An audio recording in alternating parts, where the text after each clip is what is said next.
Good morning, everyone, and welcome to the Lemonade First Quarter 2024 Financial Results. My name is Angela, and I'll be coordinating your call today. During the presentation, you can register to ask a question by pressing star followed by 1 on your telephone keypad. If you change your mind, please press star followed by 2. I will now hand you over to your host, Yael Wissler-Levy, VP Communications at Lemonade. Please go ahead. Good morning and welcome to Lemonade's First Quarter 2024 Earnings Call. My name is Yael Wissler-Levy and I'm the VP Communications at Lemonade. Joining me today to discuss our results are Daniel Schreiber, CEO and co-founder, Shai Wininger, President and co-founder, and Tim Bixby, our Chief Financial Officer. A letter to shareholders covering the company's first quarter 2024 financial results is available on our investor relations website, investor.lemonade.com. Before we begin, I would like to remind you that management's remarks on this call may contain forward-looking statements within the meaning of the Private Securities Litigation Reform Act of 1995. Actual results may differ materially from those indicated by these forward-looking statements as a result of various important factors, including those discussed in the Risk Factors section of our 2023 Form 10-K filed with the SEC on February 28, 2024, and our other filings with the SEC. Any forward-looking statements on this call represent our views only as of today, and we undertake no obligation to update them. We will be referring to certain non-GAAP financial measures on today's call, such as adjusted EBITDA and adjusted gross profit, which we believe may be important to investors to assess our operating performance. Reconciliations of these non-GAAP financial measures to the most directly comparable GAAP financial measures are included in our letter to shareholders. Our letter to shareholders also includes information about our key performance indicators, including customers, in-force premium, premium per customer, annual dollar retention, gross earned premium, gross loss ratio ex-CAT, and net loss ratio, and a definition of each metric, why each is useful to investors, and how we use each to monitor and manage our business. With that, I'll turn the call over to Daniel for some opening remarks. Daniel? Good morning, and thank you for joining us to discuss Lemonade's Q1 results. I'm happy to report that 2024 got off to a strong start. Year-on-year, our top line grew 22%, our adjusted EBITDA loss improved fully by a third, and our gross profit more than doubled. The quarterly loss ratio came in at 79%, down 8 points from this time last year, while our TTM loss ratio, that is the trailing 12-month loss ratio, came in 6 points lower than the same time last year. These loss ratio improvements indicate that the growing sophistication and diligence in our rate modelings and filings are bearing fruit. In addition, they reflect that our claims accuracy is strong and getting stronger, and this is helping with favourable prior year development, and indeed that our growing underwriting precision is delivering lower frequency of claims outright. All in all then, a strong quarter, very much keeping us on track, or perhaps better than on track. In fact, we're happy to update that we now project to be net cash flow positive by the end of this year. This acceleration in our cash flow profitability is made possible by a couple of factors, the most notable being how technology in general and AI in particular continue to deliver on the promise at the very core of Lemonade's thesis. This quarter, for example, saw a 22% top-line growth, but only a 2% increase in operating expense and an 11% decrease in headcount, all of these metrics year on year. These numbers tell a powerful story. With it in mind, let me hand over to Shai to tell you more about our recent efficiency improvements. Shai, over to you. Thanks, Daniel. This quarter, I wanted to highlight a metric we don't often talk about called LAE, or Loss Adjustment Expense. LAE represents the cost associated with handling claims and, by extension, operational efficiency. LAE is an essential piece of the loss ratio, and for large insurers who enjoy the benefits of scale, it tends to run around 10%.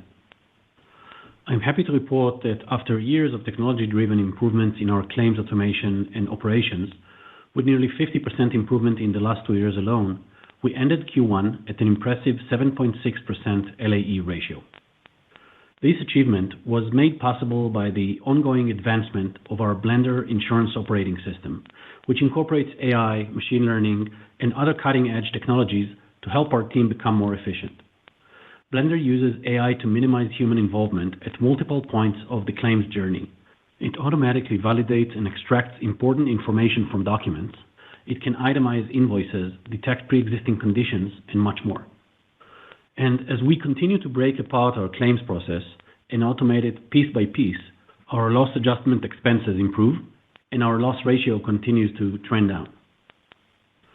I believe that building our core technology in-house buys us an ever-growing advantage over the industry, both in efficiency and capabilities, and expect to continue seeing this positive impact flowing into our financial results and plans. And with that, let me hand it over to Tim to cover our financial results and outlook in greater detail. Tim? Great, thanks, Shai. I'll review highlights of our Q1 results and provide our expectations for Q2 and the full year, and then we'll take some questions.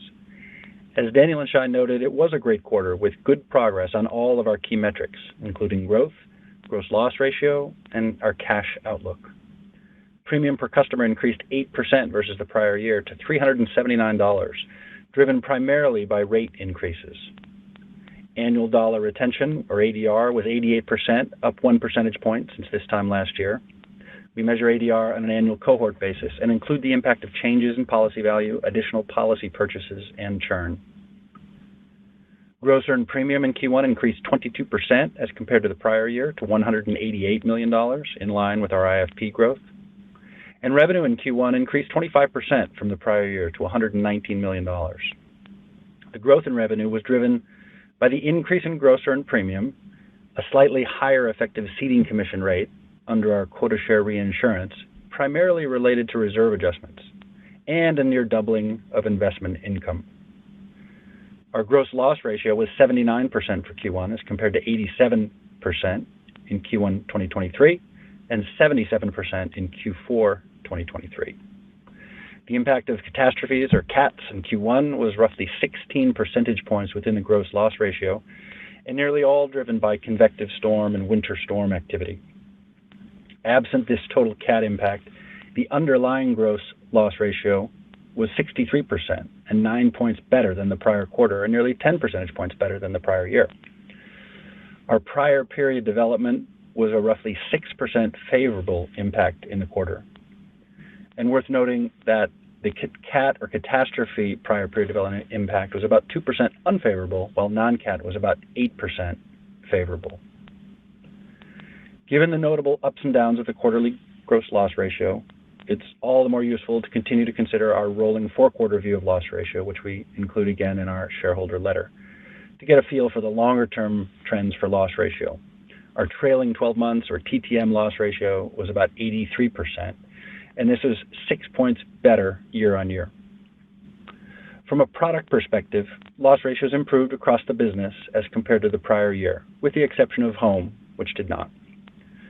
Gross profit and adjusted gross profit have shown notable improvement over time, driven by continued premium growth, coupled with loss ratio and investment income improvements.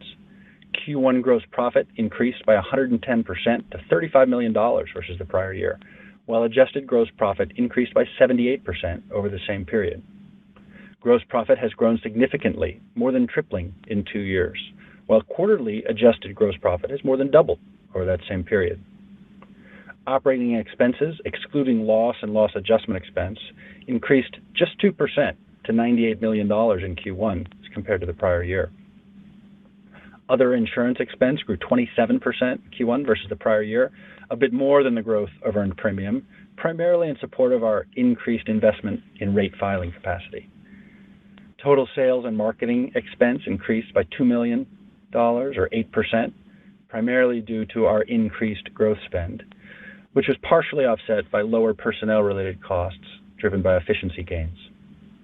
Total growth spend in the quarter was $19.8 million, up about 14% as compared to the prior year. We continue to utilize our synthetic agents growth funding program and have financed 80% of our growth spend since the start of the year.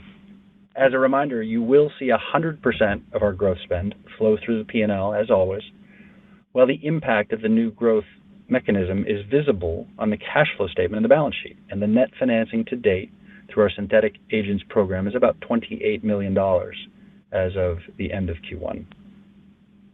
Our technology development expense declined 4% to $21 million, due primarily to personnel cost efficiencies, and our G&A expense declined 9% as compared to the prior year to $30 million, primarily due to lower professional service fees and lower insurance costs.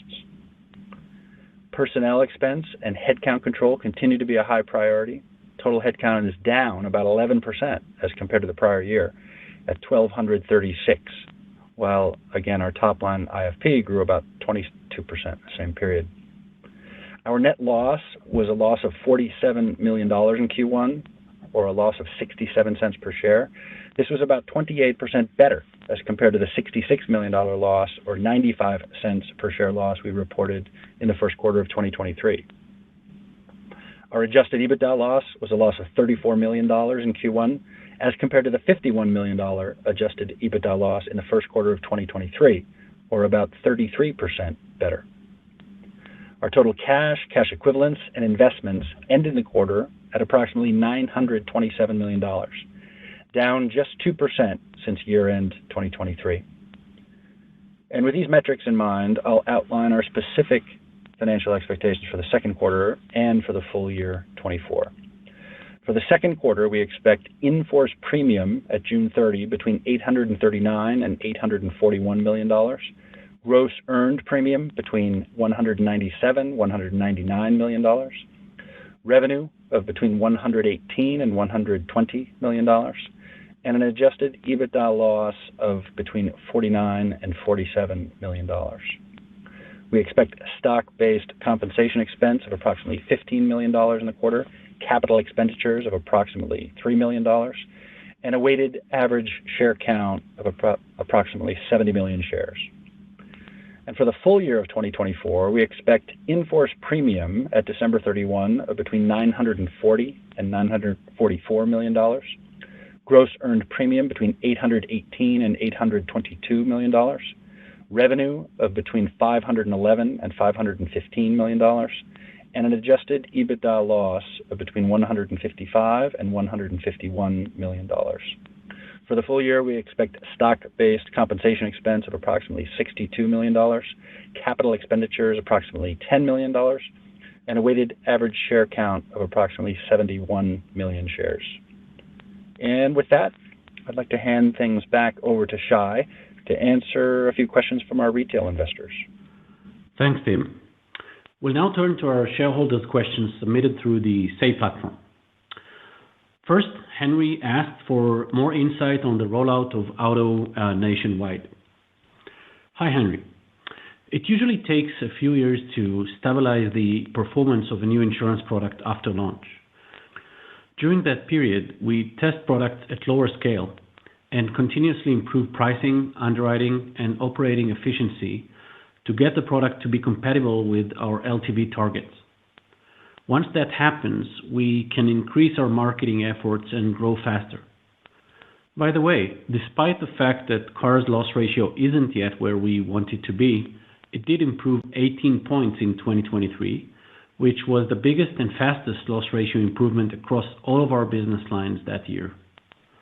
So while there's still work to be done, a lot has already happened, and I expect we will begin rolling out Car more broadly early next year. In the next question, Paperbag wanted to know more about our strategy of balancing growth between the US and Europe. Hey, Paperbag. There are a few reasons why we're bullish on the European opportunity beyond its sheer size. First, Europe offers attractive and scalable distribution opportunities on the B2B2C side, such as large institutional partnerships as well as price comparison websites. Secondly, Europe is less cat-prone compared to the US, offering diversification benefits to our loss exposure, particularly for home insurance. Finally, in Europe, we have much more flexibility over pricing and risk selection relative to the US due to differences in the regulatory environment over there. This, for example, allows us to experiment with pricing models by making multiple changes on a daily basis. In terms of balancing growth across products and geographies, our strategy is simple. We allocate our incremental dollar to the product, market, and campaign that shows the best LTV to CAC return. In a sense, our products and geographies compete against each other, and so budget allocation frequently and dynamically changes based on seasonality, pricing changes, competitors, new capabilities, and so on. In the next question, Sumit asks whether we are profitable and what is our growth targets for the next 3 to 5 years.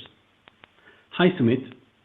As you probably heard on this call and read in our letter, we're excited by the accelerated timing of us getting to net cash flow positive at the end of this year, 2024. Such that by Q1 25, we expect to be generating positive cash flow on a consistent basis. We expect to reach profitability as measured by adjusted EBITDA the following year. Once we're generating positive cash flow, we will be able to lean in and reinvest this additional cash in faster growth. As for your question about our growth targets, we previously indicated our expectation for a multi-year average IFP compounded annual growth rate in the mid-20s. While we're not revising this today, we may accelerate our growth rates as new incremental growth opportunities come along. Lastly, Paperbag asked about the automation index, a metric we used back in 2018, and for some current efficiency metrics. Thanks for the question, Paperbag. This is something near and dear to the Lemonade ethos and to me personally. As I mentioned a few minutes ago, our LAE is outstanding and an excellent way to benchmark our efficiency. The percentage of emails handled by generative AI also continues to grow as our generative AI platform now handles 22% of all incoming emails and was recently trained to handle SMS messages as well. One signal that I believe shows our efficiency improvement as a whole is our total OPEX, which remained virtually flat for 2 consecutive years, while our business has roughly doubled. By the way, the old automation index metric from 2018 was retired long ago because it couldn't keep up with the growing complexity of our business and failed to properly reflect things like multiple policies per customer, difference in service efforts among products, geographies, and so on. Regardless of this particular metric, our automation levels have increased dramatically since 2018, and I expect to see this continue. And now I'll turn the call back to the operator for more questions from our friends from the street. Thank you, Shai. Everyone, if you would like to ask a question, please press star followed by 1 on your telephone keypad now. If you change your mind, please press star followed by 2. We'll pause here briefly as the questions are being registered.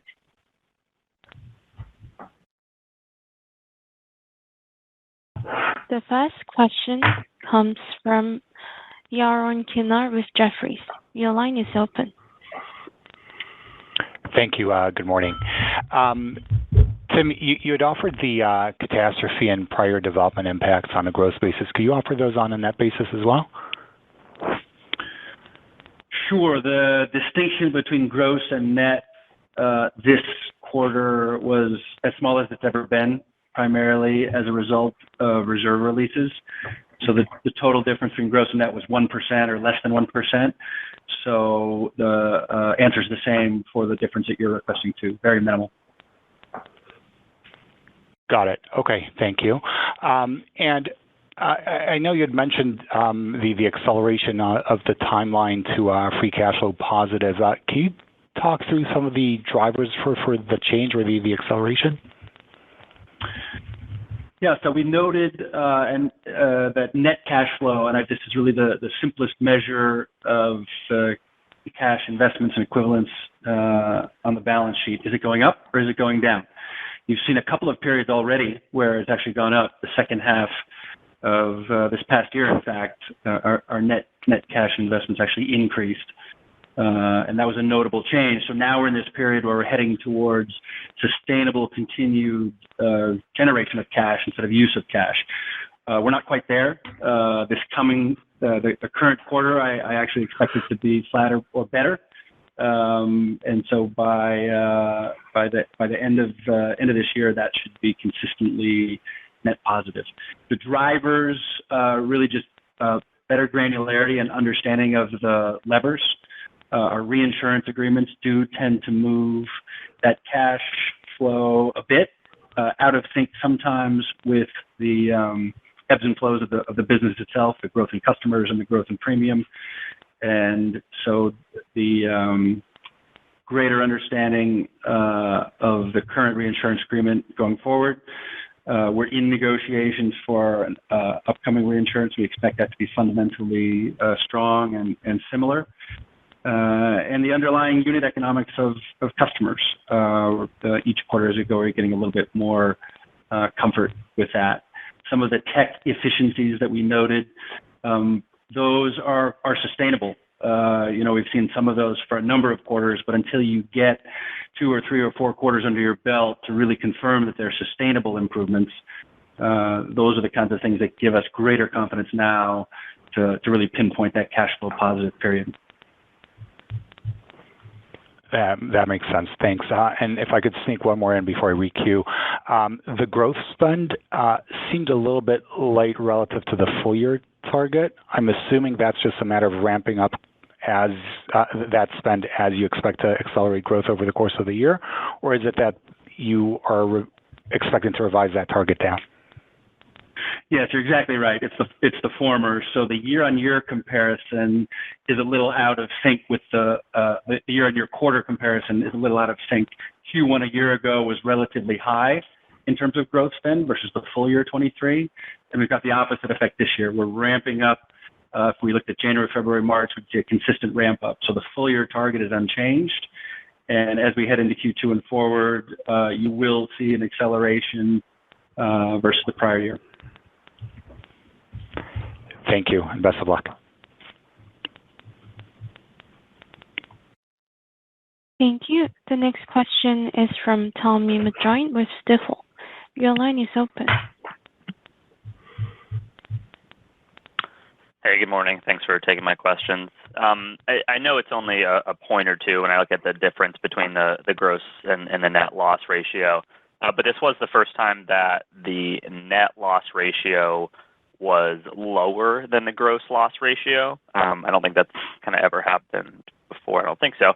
So just kind of, can you talk through as to like how that, mechanically happened?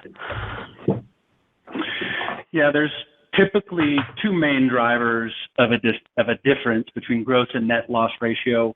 One is unallocated loss adjustment expense, which is a part of our expense structure that is not subject to the reinsurance agreements. As that number ebbs and flows, it can drive a greater or lesser difference between gross and net.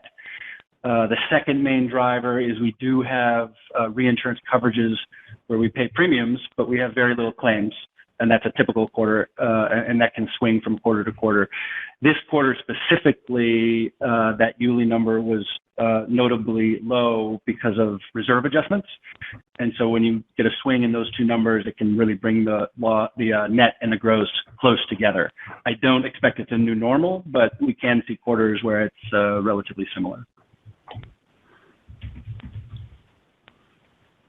Got it. Makes sense. And then separately, do you have an update on your latest thoughts for what kind of a normalized cat load for the year should be? And has that changed at all with your focus on really leaning into growth on the renters and pet side and maybe less so on the home and auto side, just kind of how that has impacted your expected cat load? So at a high level, I would say no fundamental change. In isolation, the Q1 number was a little bit higher in percentage terms, 16% impact on the quarter. But important to note that in that 16%, there were no named storms. It was a relatively broad distribution of, technically cat events, but not enormous cat events. So lots of storms, kind of clearing that cat definition threshold that's really been unchanged for many years. So it's interesting in terms of the combination of events in Q1. It's not notably, it doesn't fundamentally change any of our assumptions. It tends to be isolated to our home product, which is, again, typical. But I would say it's sort of business as usual. And the underlying trends continue to be the same, consistent improvement. And I'd highlight that, the trailing 12 months number as a good metric because it takes out a bit of the variance of seasonality and cat impact and variations across product. Got it. Thanks, Tim. Thank you. The next question is from Jason Helfstein with Oppenheimer. Your line is open. Thank you. Two questions. So one, just on kind of AI. I mean, the whole world is kind of woken up to what the benefits could be to their business of using AI and LLMs, and obviously you guys were much earlier on this, and you've talked to us about how you train models and just the time it takes till you actually then deploy those models as a business. So can you just elaborate? How are you seeing kind of the newer technology, the newer LLMs? Ultimately, you think of help you either with onboarding, underwriting, adjudicating claims. Just kind of when would we see kind of some of those benefits, or just how do you think about the newer models that are available? That's question one. And then secondly, just a question on auto. Does the inflationary pressures that we're seeing around auto make you less bullish on your outlook for car, and just how are you thinking about expanding bundling of car over the next few years? Thank you. Hey, Jason. Good morning. You're quite right, of course.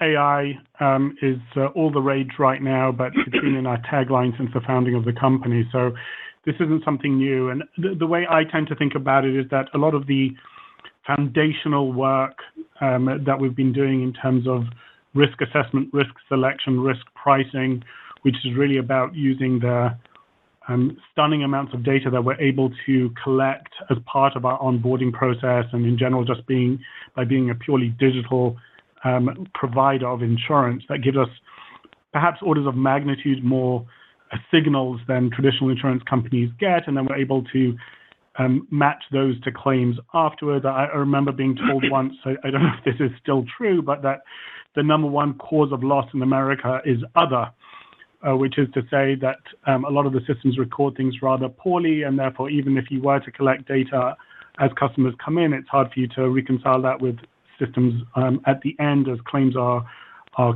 recorded, since it's all manual, and the data then becomes very poor quality, garbage in, garbage out. And then even if you were to extract those insights, you don't have systems in place that can deploy them because agents generally can't do much with these kind of machine learning insights. So there are systemic reasons why we think we have an advantage at the foundations, the plumbing, the matching rates to risk work. And that has been true for some years, and we've been building out those models, and we've shared our LTV models and the 50 different machine learning models that inform us every single time any prospective customer comes to our sites. We've spoken about these systems at length, and that all continues to grow and is quite independent of LLMs. This is using really machine learning, deep learning models, and touches on the very deep stuff about insurance companies and their ability to monetize probability theory and statistics. What's changed in the last couple of years is that AI has also got very proficient at understanding and generating the written word, quite distinct from the numbers game. And there we've been able to really harness these technologies very powerfully in our customer support side of the house.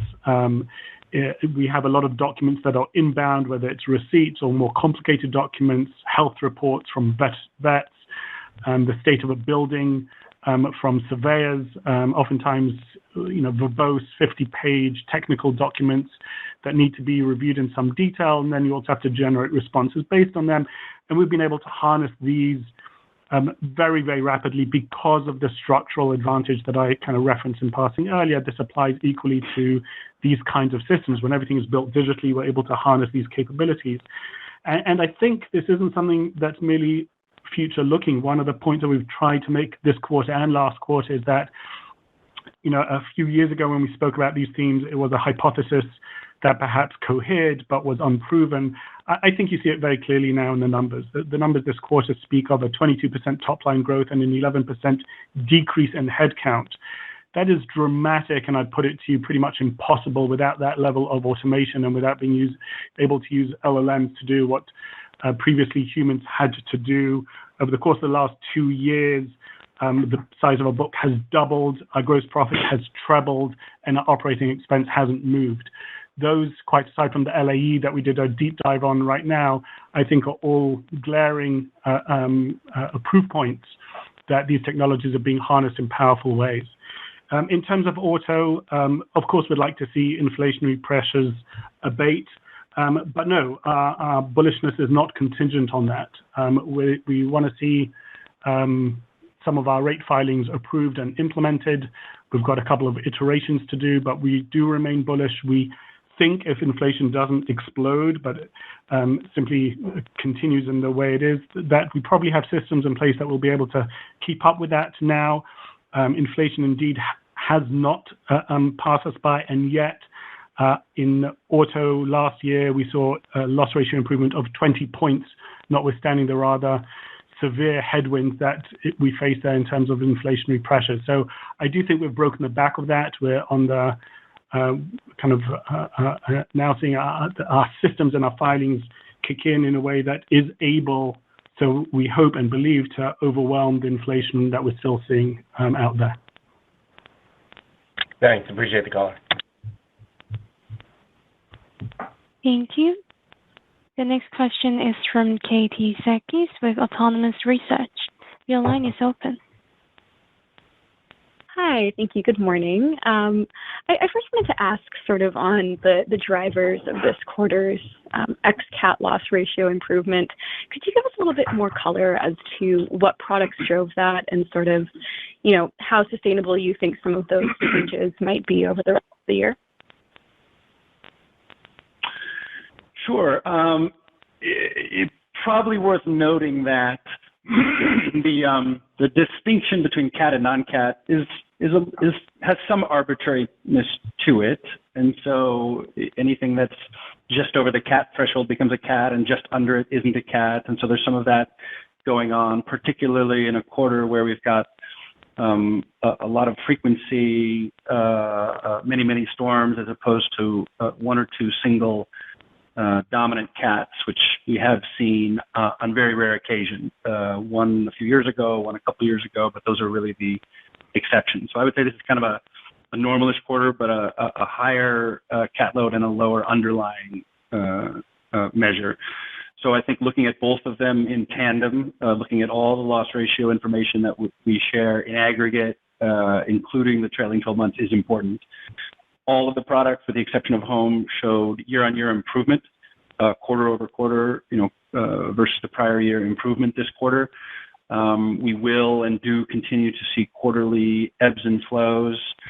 Q4 is typically a notably low cat quarter, although that's not been the case for a couple of years, a couple of fourth quarters in the past few years. So I would focus on the big picture, consistent improvement in all products, a little bit more of a hill to climb in home, but our long-term view on that is nonetheless strong. We've finally seen rate approvals start to move at a more healthy pace in larger markets. Some carriers pulled out entirely from certain markets. We've not done so. We proactively moderated our growth in products where the loss ratio was somewhat elevated, in territories and states where the loss ratio was somewhat elevated, and now we have the ability to switch that the other way as we see improvements. So I would say steady as she goes, and we're comfortable we're on track to our ultimate target, which is in the low 70s and into the high 60s.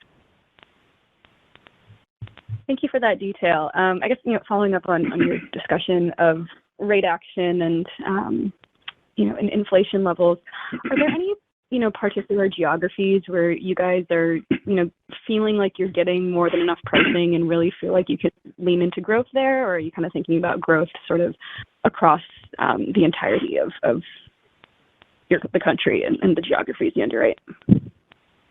So at a high level, yes.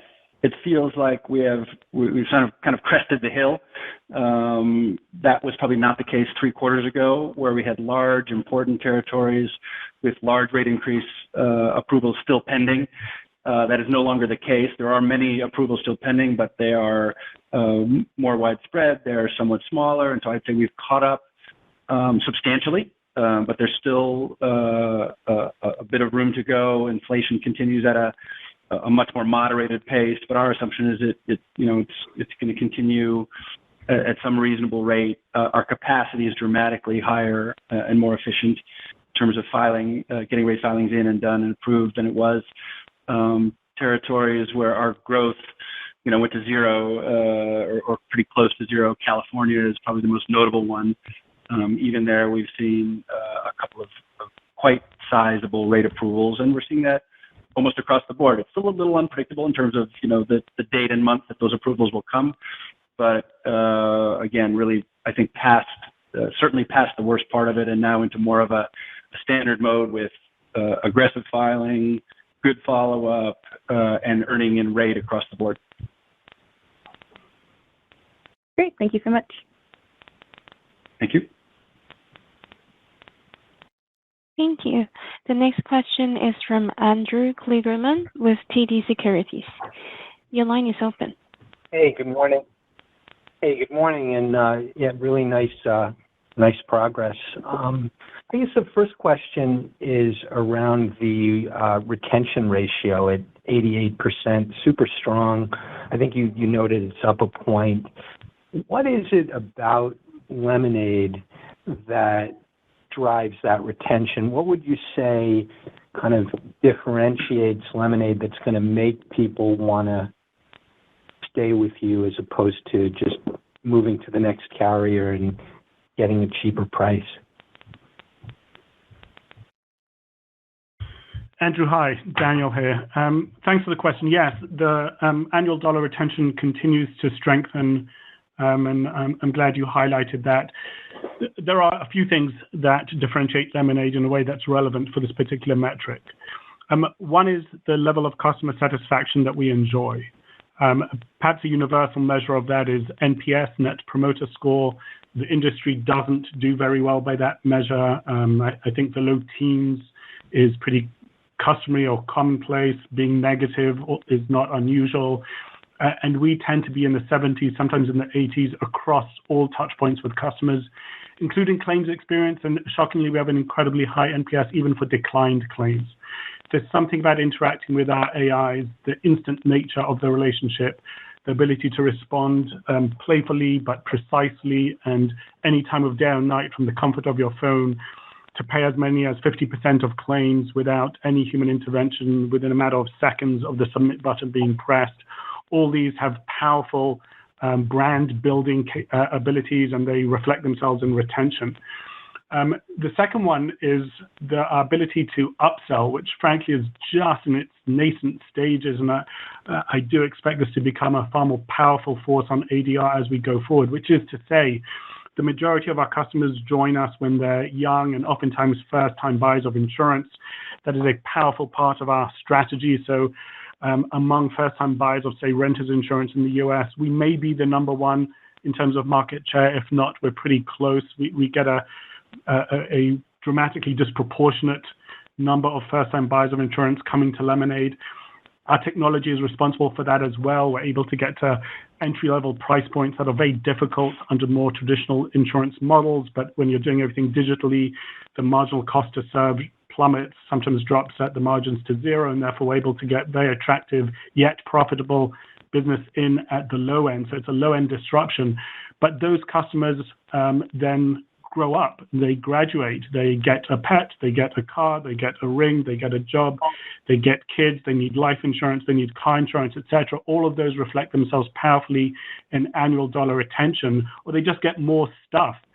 So as their personal GDP grows, and the average in America in the first 10 to 15 years of adulthood is to 10x and 15x your net worth, that will reflect itself in a similar 10xing or 15xing of the premiums that you pay to an insurance company. So combining those two, getting customers young when incumbents want them the least because they're paying $5-6 a month, being able to delight them so that they don't want to go to anybody else when they come to needing that next policy, the expanded policy, an additional kind of coverage. You put all of that together and you have a snapshot of our thinking, and I think that's reflecting itself in ADR. As I say, as car becomes more prevalently available, as we feel more confident in promoting some of our home insurance policies in geographies where we felt underpriced, I think you'll see those numbers grow further. Really interesting. And then just with regard to the AI in general, do you feel that Lemonade has enough of a head start that competitors won't be able to copy it or catch up? Is there could you give a sense of whether Lemonade is a step or two ahead and can stay at that pace?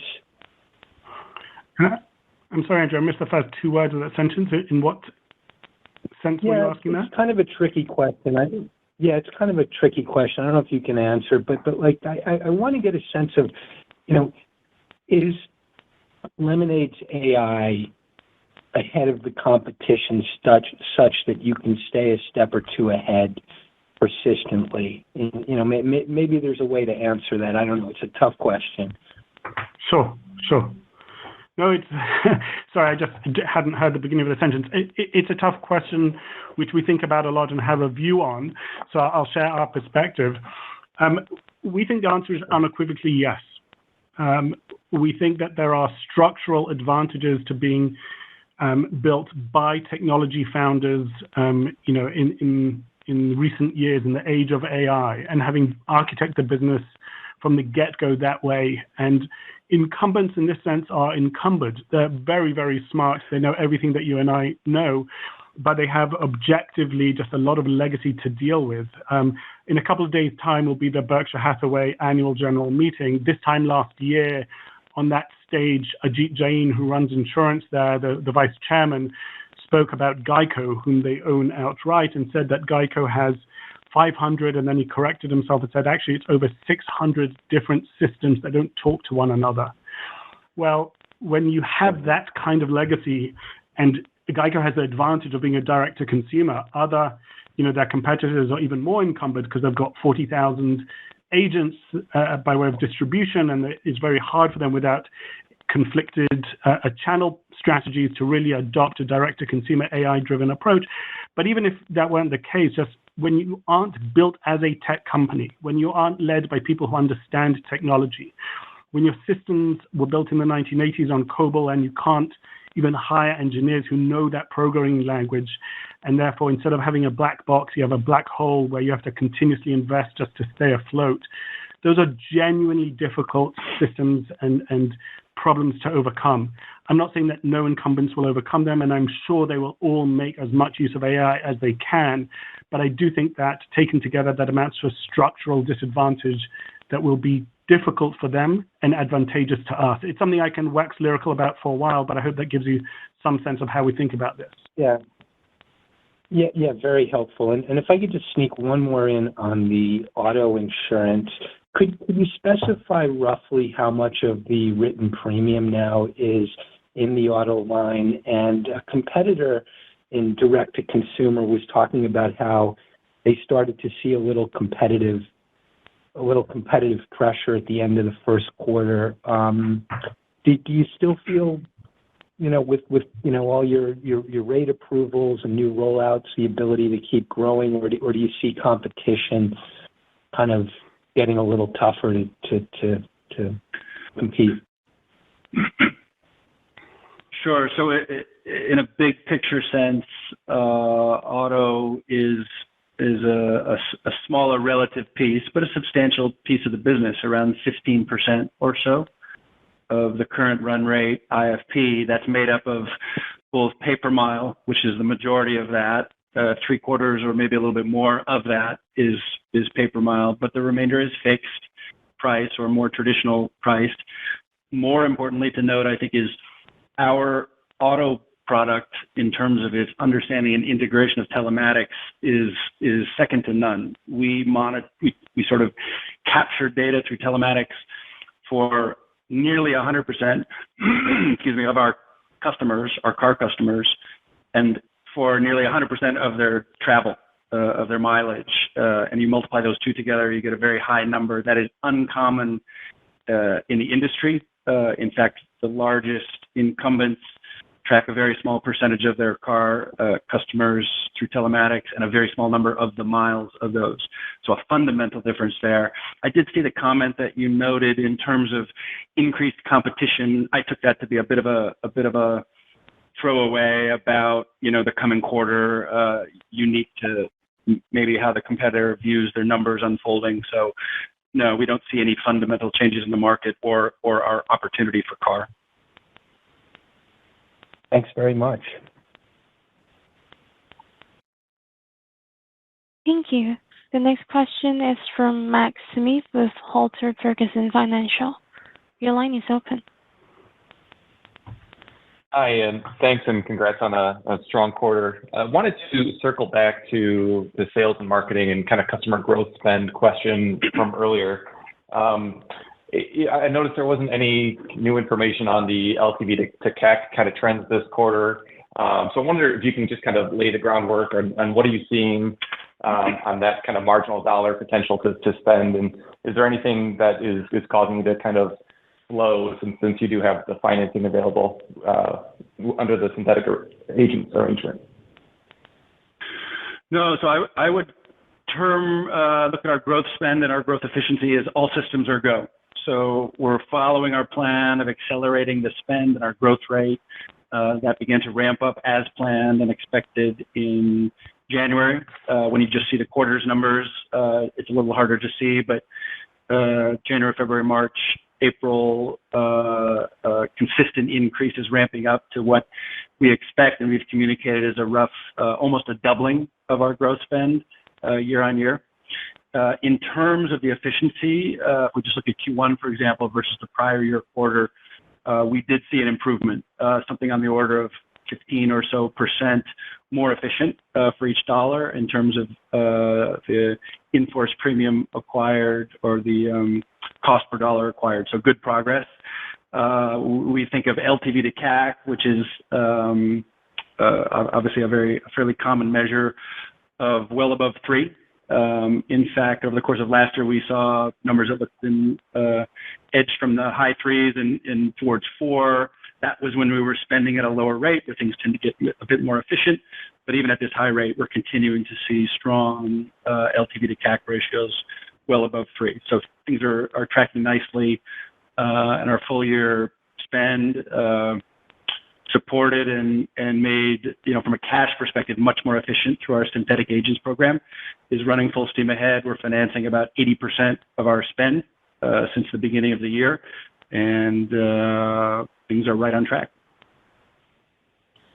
Thanks, Tim. That's really helpful context. And maybe just more philosophically, how do you think about the kind of trade-offs between the spend impact on your GAAP metrics and kind of current period profitability? You mentioned earlier wanting to get to adjusted EBITDA positive by next year, but with the LTV to CAC where it is, you could certainly argue for more spend, which would create kind of near-term GAAP margin pressure. So how do you think philosophically around the trade-off or the kind of near-term impact of that increased spend potential versus the really attractive economics that you're seeing on a customer cohort basis?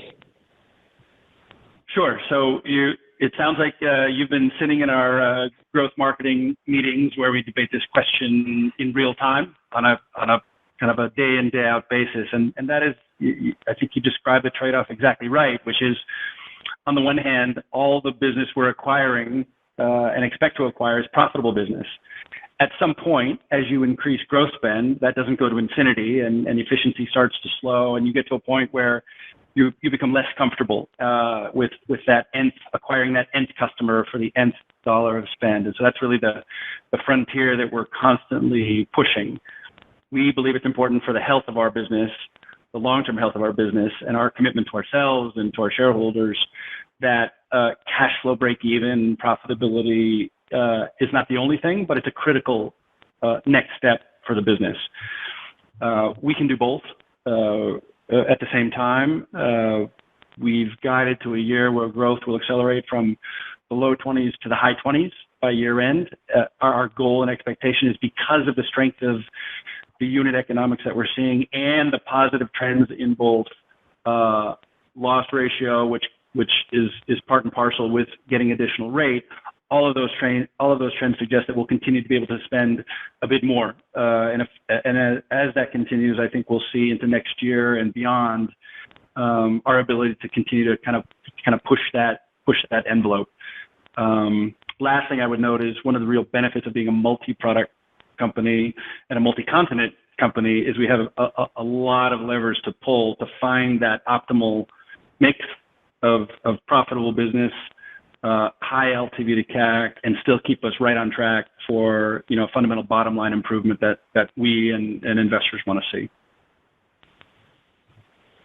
Thanks. And if I could just squeeze in one more quick one, the premium per customer increase sequentially was a little bit higher than I was expecting.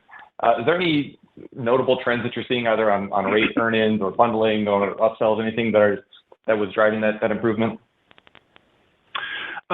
It's really a bunch of small things. So not one notable thing. The biggest change, of course, is that ratio of drivers used to be more of a mix. Used to be 50-50 or 60-40 between rate increases and product mix changes. Since now that's almost entirely shifted to rate increases as expected, sort of as planned. We're getting rate across products, and so you're not seeing as notable a product mix shift as you saw maybe 2 years ago. So the bulk of it has been driven by rate. I expect that'll continue, not forever, obviously, but for the next few quarters. And the underlying drivers are consistent and improving. So retention improving, multi-line customer rate, the number of percent of customers with multiple policies, all of those are continuing to show improvement. But as Daniel noted early on, less than 5% of our customers have multiple policies. There's no reason that can't be a number that looks like 30 or 40 or 50 someday, and that's the long-term goal. Thanks so much, and congrats again on a really strong quarter. Thank you. Thank you. The next question is from Bob Huang with Morgan Stanley. Your line is open. Hey, good morning. Again, like a very strong quarter. Just one question on your guidance. You beat the quarter by the midpoint by about $7 million in revenue, by about $8 million in adjusted EBITDA against your prior guidance. But in your full 2024 guidance, you're increasing your revenue guide by about $5.5 million, and by adjusted EBITDA, you're increasing it by about $4.5 million. Feels like that increase is a little low. Just curious if there were any revenue and earnings pull forward, or what is the rationale behind the guidance when you beat the numbers by significantly more? Yeah, great question. And there is a nuance that's worth highlighting there that I think you're hitting on quite cleverly, I will say, which is in the first quarter we did see a positive impact on all the KPIs, a little bit ahead of our expectations and certainly ahead of the guidance. Revenue in particular can be impacted by reserve releases and reserve adjustments. And there's a typical pattern in Q1 that was a little strengthened by the nature of our reinsurance agreements. So we had a reserve adjustment. It had a bit of an outsized benefit because of our variable commission that we have in our reinsurance agreement. That drove a little bit of the revenue performance in Q1. And because that's not a typically sustainable or ongoing operating benefit, that's reserve adjustments happen positive and negative quarter to quarter on occasion, we didn't assume that would replicate going forward. It was not logical to assume that replicated. And so that accounts for the vast majority of that difference that you're seeing in terms of the overperformance in Q1 versus the guidance for the remainder of the year for revenue. Got it. Really appreciate that. Thank you for clearing that up. And that's all my questions. Thank you. The next question is from Tommy McJoynt from Stifel. Your line is open. Hey guys, just a quick follow-up here. When we were talking about the catastrophe loss discussion, I wanted to ask, is there a threshold, like in terms of a dollar amount or a percentage amount that you guys use to define what falls into the catastrophe bucket versus the non-cat bucket? Yeah, we use a standard NCS rating. So if it gets a cat number, that becomes a cat. So we don't have our own proprietary measure. We just use a standard measure out there in the market. Notable that it hasn't changed. It's a $25 million threshold. It has not changed for a very long time, but it's a standard measure and one that we have used.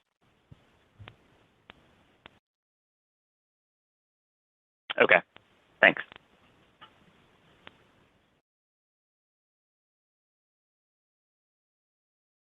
Thank you.